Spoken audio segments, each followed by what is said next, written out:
Bonjour Madame Adjama Boutansol. Bonjour. Vous êtes la secrétaire générale de la CDPA.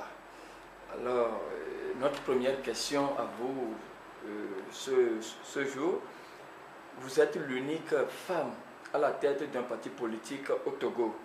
Comment cela se passe dans ce monde d'hommes? Merci. Je dois dire que cela se passe assez bien parce que vous n'êtes pas sans savoir que ça fait longtemps que j'évolue dans ce milieu qui semble être l'apanage des hommes et qui ne devrait pas l'être. Et je dois vous dire qu'avant d'être femme politique, je suis également une militante des droits de la femme. Et mon cheval de bataille, c'est justement de faire comprendre aux femmes qu'en tant que citoyennes, elles ont aussi quelque chose à apporter à leur pays et qu'elles doivent s'investir en politique, non pas seulement comme des auxiliaires des hommes ou des gens qui accompagnent les hommes en politique, mais en tant qu'actrice véritable de premier plan aux côtés des hommes. Je suis convaincue que c'est une question d'intérêt national qui devrait préoccuper tout le monde. Il y va de l'avancement de notre pays et il est temps que les Africains montrent qu'ils sont décidés à mettre à contribution toutes les ressources humaines dont ils disposent. Et je peux vous assurer que les femmes regorgent, elles regorgent vraiment de savoir-faire, d'idées, et ce serait dommage que nos sociétés n'en profitent pas. Donc, pour moi, c'est tout naturellement que je me suis engagée en politique, d'abord au sein de la CDPA, et que j'ai évolué au sein de ce parti. Maintenant que j'en suis la secrétaire générale, c'est vrai que tous mes autres collègues chefs de parti sont des hommes, mais je dois dire que c'est des gens avec lesquels j'ai beaucoup de plaisir à travailler. Il y a un respect mutuel. Ils savent que j'apporte à la réflexion et à l'action autant que, donc je n'ai vraiment pas de problème particulier en tant que femme. Je reconnais que ça me coûte quand même un peu plus de devoir assumer mes responsabilités en tant que mère, en tant qu'épouse, hein, de continuer à les assumer, à les concilier avec celles qui m'incombent au titre du secrétariat général de la CDPA. Alors, et comment va la CDPA aujourd'hui? Mais la CDPA va bien. La CDPA va bien. Nous essayons de faire en sorte que le parti puisse continuer à apporter sa contribution à l'avancement de la démocratie au Togo. Vous savez, et je suis sûre que vous ne l'avez pas oublié, que ce parti a joué un rôle important dans la lutte pour la démocratie. C'est le premier parti existant en clandestinité et dont l'action a permis justement que le pluralisme en matière politique devienne la règle. Et depuis que d'autres partis se sont créés, depuis que nous nous sommes engagés dans la lutte, vous savez combien il nous a été cher de faire en sorte que nos intérêts partisans ne nous empêchent pas d'atteindre l'objectif primordial qui est d'installer la démocratie, d'installer l'état de droit au Togo. La CDPA s'est investie entièrement dans cet objectif-là et c'est quelque peu oublié en tant que parti politique. Aujourd'hui, nous disons nous ne renierons jamais cet objectif. Nous sommes toujours conscients que nous avons intérêt à œuvrer d'abord pour l'instauration de la démocratie et plus précisément aujourd'hui pour l'alternance, qui est, de notre point de vue, l'objectif essentiel que nous devons viser pour 2015 au plus tard. Donc nous œuvrons pour ça, mais dans le même temps, nous nous occupons du parti, nous nous occupons de son implantation. Voilà. Alors, que pensez-vous de la loi votée récemment pour instaurer la parité homme-femme?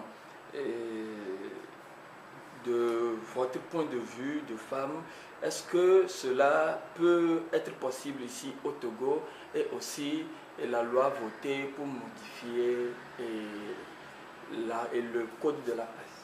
Ok, je commencerai par la loi sur la parité. Vous demandez si la parité est possible au Togo. La parité, elle a été réalisée au Sénégal, qui est un pays d'Afrique de l'Ouest, un pays de surcroît musulman, hein, il est musulman à plus de 90%, mais vous avez vu qu'avant le Togo, le Sénégal avait adopté une loi sur la parité qui a été intégrée dans la Constitution dans un premier temps, mais pour laquelle les femmes et aussi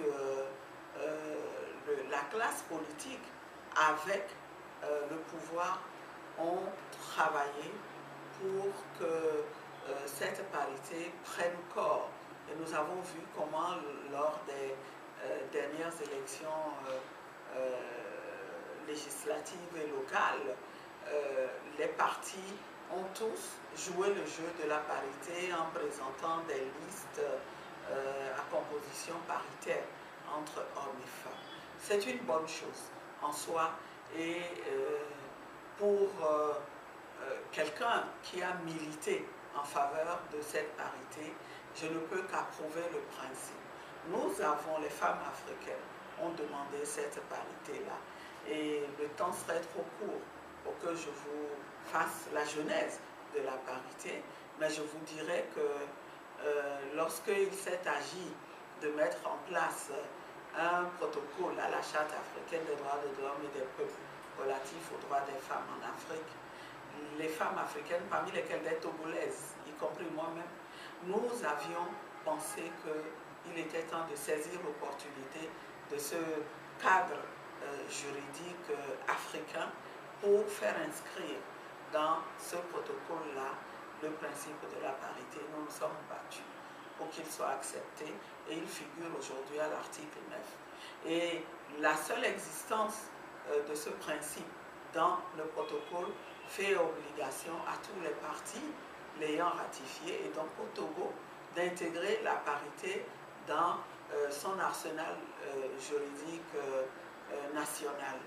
Donc déjà en 2006, lors des discussions qui ont abouti à l'accord politique global que nous appelons communément l'APG, la délégation du GFDD avait déjà posé le problème de la participation des femmes en politique et avait souhaité que des dispositions soient prises pour créer un environnement favorable à l'émergence des femmes au terme des élections législatives qui étaient programmées.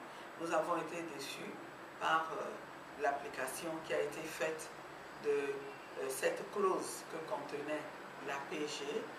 Je dois dire que ça a été une surprise pour moi que d'apprendre que du jour au lendemain, le président de la République annonce cette parité, et je me suis posé la question de savoir s'il n'y avait pas une arrière-pensée.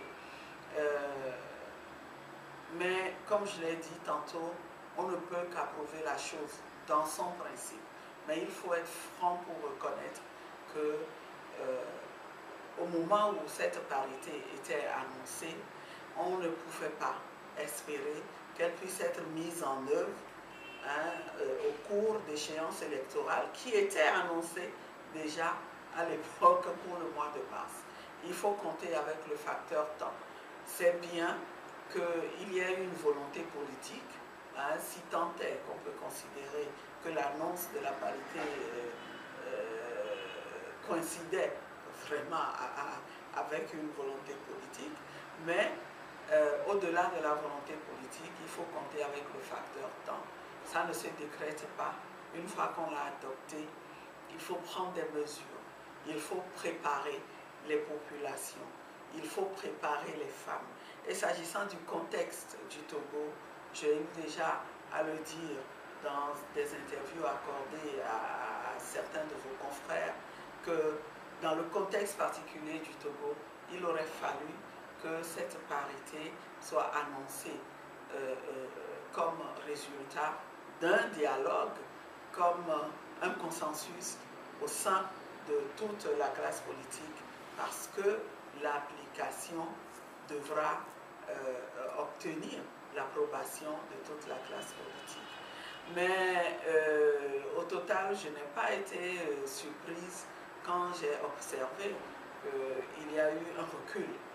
Au-delà de cette annonce, nous avons appris la dernière fois qu'une loi a été introduite à l'Assemblée nationale pour l'adoption de cette parité, et les partis politiques qui habituellement sur d'autres sujets s'entendent parfaitement pour bloquer la démocratie n'ont pas pu s'entendre pour mettre en œuvre la parité. Il semble que l'UFC s'est opposé à la mise en œuvre intégrale de cette parité. Je dis que le Togo a raté un rendez-vous avec l'histoire. Pour une fois encore, nous avons pris quelque chose de noble et de bien en soi, et nous en avons fait un gâchis. J'espère que nous aurons le temps de rattraper tout ça à l'avenir. En ce qui concerne la loi sur la presse, je dois vous dire que c'est vraiment dommage. C'est dommage, et le pouvoir se trompe. Il se trompe s'il pense que en muselant la presse, en adoptant cette loi pour museler la presse, on peut arrêter la démocratie. Je crois que le pouvoir se trompe, parce que pour nous, je voudrais dire ici à quel point nous apprécions et à quel point nous avons une reconnaissance pour le rôle que la presse a toujours joué dans notre lutte pour la démocratie, mais aussi dans l'action pour le développement. Nous apprécions énormément l'action des médias communautaires qui sont très utiles pour les populations. Même si cette presse présente des faiblesses, nous disons haut et fort qu'avec ces faiblesses-là, elle nous est utile. Elle nous est tellement utile que plutôt que de chercher à la museler, il aurait fallu se demander comment faire pour l'aider à s'améliorer.